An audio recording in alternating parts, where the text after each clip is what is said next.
Hello दोस्तों, मैं दीपांशु कुशवाहा आपके अपने YouTube channel study with talented boy में आप सभी का हार्दिक स्वागत करता हूं। देखिए, आज हम बात करेंगे ऑर्गेनिक फार्मिंग मीन्स जैविक खेती के बारे में। ऑर्गेनिक फार्मिंग को हिंदी में जैविक खेती के नाम से जाना जाता है। देखिए, बात करते हैं कि ऑर्गेनिक फार्मिंग की डेफिनेशन के बारे में पहले हम जान लेते हैं, उसके बाद में हम अगले पॉइंटों पर बात करेंगे। तो देखिए, उत्पादन की ऐसी तकनीक, इसकी जो डेफिनेशन है वो हम कुछ इस प्रकार से बोल सकते हैं या बना सकते हैं कि जो है आपकी उत्पादन की ऐसी तकनीक जिसके अंतर्गत हम केमिकल इंसेक्टिसाइड,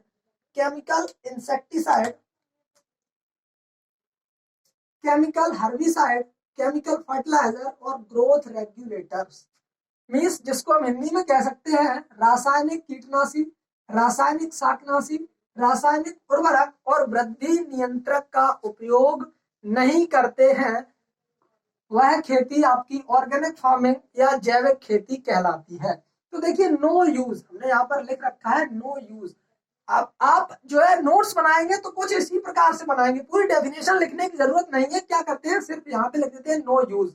हम किसका यूज नहीं करेंगे, तो हम इन सभी चीजों का ऑर्गेनिक फार्मिंग में यूज नहीं करेंगे। अब किस किसका यूज नहीं करेंगे वो हमने आपको बता दिया कि chemical insecticide, chemical herbicide, chemical fertilizer और ग्रोथ रेगुलेटर्स का प्रयोग नहीं करते हैं। अब देखिए, एक वाक्य में हम इसकी परिभाषा को कंप्लीट करते हैं। उत्पादन की ऐसी तकनीक जिसके अंतर्गत रासायनिक कीटनाशी, रासायनिक शाकनाशी, रासायनिक फर्टिलाइजर और वृद्धि नियंत्रक का प्रयोग नहीं किया जाता है, जैविक खेती कहलाती है। अब बात करते हैं किसका किसका प्रयोग किया जाता है। तो देखिए, यहाँ पे हमने लिख दिया है यूज। अब देखिए, किसका प्रयोग किया जाता है वह हमने यहाँ पे लिख दिया यूज। अब उन्हीं की बात कर लेते हैं जिसका प्रयोग किया जाता है। तो देखिए, ऑर्गेनिक मैन्योर, ऑर्गेनिक मैन्योर को हम हिंदी में कहते हैं कार्बनिक खाद। ठीक है, ऑर्गेनिक मैन्योर, कंपोस्ट, FYM का पूरा नाम होता है फार्म यार्ड मैन्योर, जबकि इसे हिंदी में गोबर की खाद कहा जाता है। ठीक, बायो इंसेक्टिसाइड मीन्स जैविक कीटनाशी, बायो हर्बिसाइड मीन्स जैविक शाकनाशी, बायो फर्टिलाइजर मीन्स जैव उर्वरक। तो देखिए, इनका प्रयोग किया जाता है किसमें, ऑर्गेनिक फार्मिंग में। अब देखिए, बात आती है कि अब इसकी परिभाषा को एक बार फिर से पूरा कंप्लीट कर लेते हैं कि उत्पादन की ऐसी तकनीक जिसके अंतर्गत किसी भी रसायन, अब रसायन में जैसे कि रासायनिक कीटनाशी, रासायनिक शाकनाशी, रासायनिक उर्वरक, वृद्धि नियंत्रक का प्रयोग न करते हुए कार्बनिक खाद, कंपोस्ट गोबर की खाद, जैविक इंसेक्टिसाइड मीन्स जैविक कीटनाशी, जैविक शाकनाशी तथा जैव उर्वरकों का प्रयोग करते हैं, आपकी वह खेती जैविक खेती या ऑर्गेनिक फार्मिंग कहलाती है। तो ये थी बात इसकी डेफिनेशन की। अब बात आती है कि ऑर्गेनिक फार्मिंग हमारे देश में तेजी से क्यों आगे बढ़ रही है, सरकार द्वारा इसके लिए क्यों कैंपेन चलाए जा रहे हैं। देखिए, आप सभी को पता है कि 1965-66 में हमारे देश में हरित क्रांति आई। अब हरित क्रांति आई, लेकिन क्यों आई, तो हरित क्रांति इसलिए आई कि इस बढ़ती हुई जनसंख्या के मद्देनजर रखते हुए वैज्ञानिकों ने इस बात का पता लगाया कि देखिए, वैज्ञानिकों ने इस बात का अनुमान लगाया कि इस क्षेत्रफल को ना बढ़ा करके हम कुछ ऐसी तकनीक का प्रयोग करें जिससे हमारे देश की पॉपुलेशन को भी इस तरीके से जल्दी से कंट्रोल नहीं किया जा सकता है और ना ही एरिया को बढ़ाया जा सकता है। तो एरिया को ना बढ़ा करके उत्पादन की तकनीक में कुछ हम ऐसा बदलाव लाए ताकि उतने ही क्षेत्रफल पर अच्छा उत्पादन प्राप्त हो सके। तो देखिए, 1965-66 में जब हरित क्रांति आई तो उसमें जो है उसके बाद से हमारे देश में उसी समय से लगभग अंधाधुंध उर्वरकों का, रासायनिक उर्वरकों का प्रयोग होने लगा। अब जब रासायनिक उर्वरकों का प्रयोग होने लगा, उससे हुआ क्या, हमें उत्पादन तो लगभग अच्छा मिलने लगा, लेकिन उसकी जो क्वालिटी थी वह गिरने लगी, और जब क्वालिटी गिरने लगी और भूमि की जो उर्वरा शक्ति थी वह भी क्षीण होने लगी, वह भी कम होने लगी। तो इसको अब वैज्ञानिकों ने इसके बारे में यह भी पता लगाया कि जब इसका लगातार प्रयोग होता रहेगा या इसके प्रयोग से क्या होता है कि जितने भी जंतु हमारे इस जगत में रहते हैं उन सभी के लिए ये कहीं ना कहीं किसी न किसी रूप से नुकसानदायक है। देखिए इसका प्रयोग अच्छा है, किसका, रासायनिक उर्वरकों का, लेकिन कुछ सीमा तक। अब क्या हो रहा है कि इसका प्रयोग जो है, रासायनिक उर्वरकों का प्रयोग जो है बहुत ही अंधाधुंध तरीके से किया जा रहा है, तो ये जो है नुकसानदायक है। अब इसको जो है ध्यान में रखते हुए हमारे वायुमंडल को प्रदूषित करता है, रासायनिक उर्वरक जो है हमारे वायुमंडल को प्रदूषित करते हैं और प्रत्येक तरीका से किसी न किसी तरीके से हमें जो है नुकसान पहुंचाते हैं। तो इसको हमने नजर में रखते हुए ऑर्गेनिक फार्मिंग एक नई तकनीक विकसित की, जिसके बारे में अभी अभी हमने आपको डेफिनेशन बताई। देखिए अब हम इसके बारे में बात करते हैं आगे इसके कुछ नए बिंदुओं पर, जैसे इसकी जो रिक्वायरमेंट होती है क्या क्या होती है, जैसे ऑर्गेनिक मैन्योर है या FYM गोबर की खाद है या कंपोस्ट है, तो किस फसल में हमें कितना डालना चाहिए, कौन से फसल में हमें कितने जो है उर्वरक आपको कार्बनिक खादें डालनी चाहिए या गोबर की खाद डालनी चाहिए। तो देखिए इसकी रिक्वायरमेंट क्या है। यदि हम बात करें वेजिटेबल्स की, तो देखिए वेजिटेबल्स में यदि हम बात करें कंपोस्ट की तो कंपोस्ट जो है लगभग 5 से 7.5 टन प्रति हेक्टेयर, 5 से 7.5 टन प्रति हेक्टेयर कंपोस्ट की आवश्यकता होती है सब्जियों के लिए। सब्जियों के लिए कंपोस्ट की आवश्यकता होती है 5 से 7.5 टन। जबकि यदि बात की जाए FYM मींस गोबर की खाद की, तो गोबर की खाद सब्जियों के लिए 10 से 15 टन या 10 से 20 टन प्रति हेक्टेयर की आवश्यकता होती है। सब्जियों के लिए बात कर रहे हैं। यदि आपसे पूछा जाए कि सब्जियों के लिए कितने कंपोस्ट की आवश्यकता होती है प्रति हेक्टेयर, तो 5 से 7.5 टन प्रति हेक्टेयर कंपोस्ट की आवश्यकता होती है, जबकि FYM या गोबर की खाद की आवश्यकता होती है 10 से 20 टन प्रति हेक्टेयर। उसके बाद बात आती है फ्रूट ट्रीज यानी कि फलदार वृक्ष। जो फल वृक्ष होते हैं उनके लिए कितनी आवश्यकता होती है, जो फ्रूट ट्रीज मींस फलदार वृक्ष होते हैं उनके लिए 5 किलोग्राम पर प्लांट, एक पौधे में 5 किलोग्राम कंपोस्ट डाल देते हैं। उसके बाद आती है आपकी फ्लावर्स मींस पुष्पोत्पादन के लिए या फिर कह सकते हैं फूलों के लिए, तो देखिए 1 से 2 किलोग्राम प्रति वर्ग मीटर, 1 से 2 किलोग्राम प्रति वर्ग मीटर। एक वर्ग मीटर में लगभग हम 1 से 2 किलोग्राम कंपोस्ट दे देते हैं। उसके बाद आती है आपकी व्हीट मेज and millets means bajra.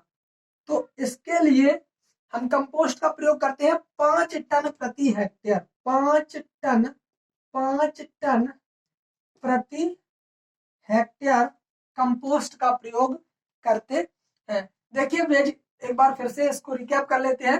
Vegetable में यदि बात करें कंपोस्ट की, तो 5 से 7.5 टन प्रति हेक्टेयर उपयोग में लाया जाता है, जबकि FYM गोबर की खाद का प्रयोग 10 से 20 टन प्रति हेक्टेयर किया जाता है। फलदार वृक्षों के लिए 5 किलोग्राम प्रति पौधा कंपोस्ट का प्रयोग किया जाता है, जबकि फ्लावर मींस फूलों के लिए 1 से 2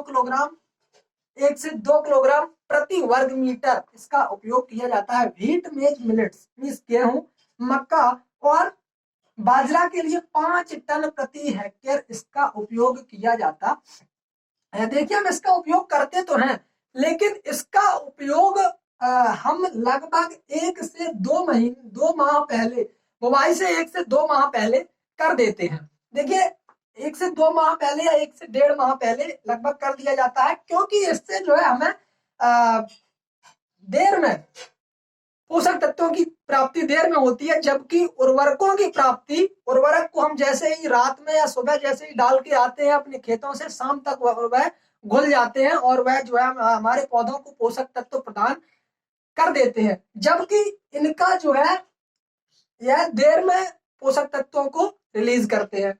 तो बस यही कारण है कि लोगों ने सबसे अच्छा तरीका अपनाया उर्वरकों को देने का, क्योंकि जल्द से जल्द ही। अब देखिए यहाँ पर बात यहाँ भी सही है कि यदि हमारे पौधे को किसी भी प्रकार से कोई रोग हो जाता है या कोई कीट लग जाता है, तो यदि अब हम उसमें या पोषक तत्व की कमी हो जाती है, मान लीजिए उसे क्लोरोसिस नाम का एक रोग हो गया, क्लोरोसिस नामक रोग हो गया जो कि कैल्शियम की कमी से होता है, उसकी पत्तियां पीली पड़ गई।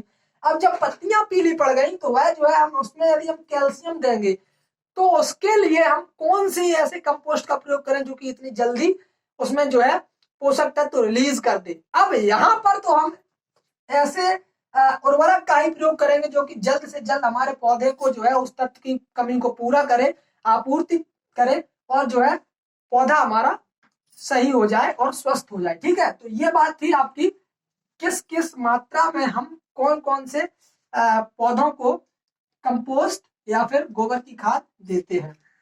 उसके बाद आपकी बात आती है, उसके बाद आपकी जो है बात आती है कि राष्ट्रीय, देखिए कुछ पॉइंट्स हैं जो आपके कंप्यूटर एग्जाम में पूछे जाते हैं। जैसे आपका आता है राष्ट्रीय जैविक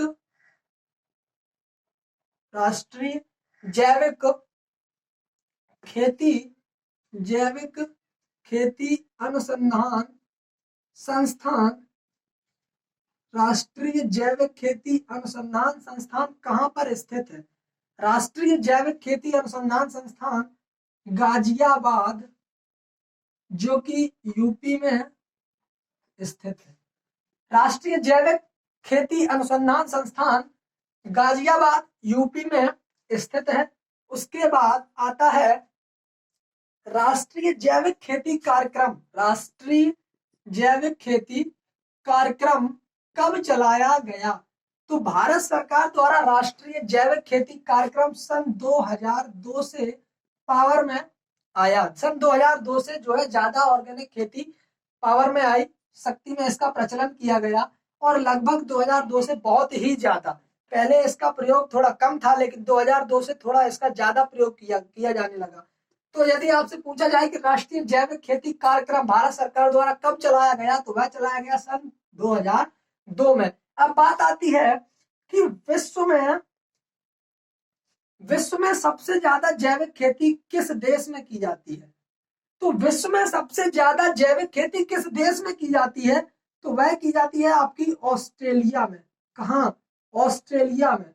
अब बात आती है कि इंडिया में जैविक खेती सबसे ज्यादा क्षेत्रफल में किस राज्य में की जाती है? तो भारत में सबसे ज्यादा जैविक खेती किस राज्य में अपनाई जाती है, जो कि क्षेत्रफल में सबसे ज्यादा है? एमपी।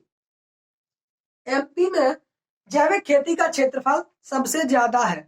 जैविक खेती का क्षेत्रफल एमपी में सबसे ज्यादा है। यदि बात करें विश्व की, तो विश्व में ऑस्ट्रेलिया नंबर 1 पर है जैविक खेती करने के लिए। अब देखिए यहीं पर हम बात कर लें कि ऐसा कौन सा, भारत का ऐसा कौन सा राज्य है जो कि पूर्णतः जैविक हो गया है, जो कि पूर्णतः जैविक राज्य घोषित कर दिया गया है? तो भारत का ऐसा कौन सा राज्य है जो कि पूर्णतः जैविक राज्य हो गया है, जहां पर पूर्ण रूप से जैविक खेती की जाती है, नाम का भी रासायनिक उर्वरक या रासायनिक कोई भी रसायन प्रयोग नहीं किया जाता है? तो वह राज्य है आपका सिक्किम। तो यह बहुत ही अच्छा क्वेश्चन है आपके कंप्यूटर एग्जाम के लिए कि पूर्णतः जैविक राज्य कौन सा है? सिक्किम। सिक्किम। अब देखिए एक पॉइंट और है, यहीं पर हम बात कर लेते हैं कि ऐसी मिट्टी जिसमें कार्बनिक पदार्थ या फिर जैविक पदार्थ, ऑर्गेनिक मैटर की जो मात्रा है वह 20% से अधिक हो, 20% से अधिक हो, कार्बनिक पदार्थ की मात्रा 20% से अधिक हो, किसमें? मिट्टी में। वह मिट्टी आपकी जैविक मिट्टी कहलाती है। जैविक मिट्टी कहलाती है। मीन्स ऐसी मिट्टी जिसमें 20% से अधिक कार्बनिक पदार्थ की मात्रा होती है, वह आपकी मिट्टी जैविक मिट्टी कहलाती है। तो ये थी बात आपकी जैविक खेती के बारे में। जैविक खेती जो है आपकी राष्ट्रीय जैविक खेती अनुसंधान गाजियाबाद यूपी में स्थित है। कार्यक्रम राष्ट्रीय जैविक खेती अनुसंधान संस्थान गाजियाबाद यूपी में, जबकि राष्ट्रीय जैविक खेती कार्यक्रम चलाया गया भारत सरकार द्वारा सन 2002 में। ऐसी मिट्टी जिसमें 20% से अधिक कार्बनिक पदार्थ की मात्रा होती है जैविक मिट्टी कहलाती है। विश्व में यदि हम बात करें कि सबसे ज्यादा क्षेत्रफल में या सबसे ज्यादा जैविक खेती कहाँ पर अपनाई जाती है, तो वह अपनाई जाती है आपकी ऑस्ट्रेलिया में। जबकि बात करें भारत में सबसे ज्यादा जैविक खेती का क्षेत्रफल किस राज्य में है, तो वह आपका एमपी में। बात करें कि पहला ऐसा कौन सा राज्य है जो कि पूर्णतः जैविक राज्य घोषित कर दिया गया है, वह है आपका सिक्किम। और इसी से पहले हमने जो बात की थी आपकी वेजिटेबल्स में कितने कंपोस्ट की आवश्यकता होती है, तो 5 से 7.5 टन प्रति हेक्टेयर कंपोस्ट की आवश्यकता होती है। जबकि FYM की बात करें तो सब्जियों के लिए 10 से 20 टन प्रति हेक्टेयर 10 से 20 टन प्रति हेक्टेयर FYM गोबर की खाद की आवश्यकता होती है। ठीक है, इसकी जो डेफिनेशन थी वह हमने आपको कुछ इस प्रकार से बताई थी कि उत्पादन की ऐसी तकनीक जिसके अंतर्गत किसी भी रासायनिक उर्वरक का प्रयोग नहीं करते हैं, जबकि कार्बनिक खाद, गोबर की खाद, वर्मी कंपोस्ट और bio fertilizer, bio insecticide, bio herbicide का प्रयोग किया जाता है, जैविक खेती कही जाती है। तो ये थी आज की जानकारी। यदि वीडियो अच्छा लगा हो तो वीडियो को लाइक, कमेंट, शेयर अवश्य करें। आपसे मिलेंगे अगले वीडियो में, तब तक के लिए जय हिंद, जय भारत, धन्यवाद।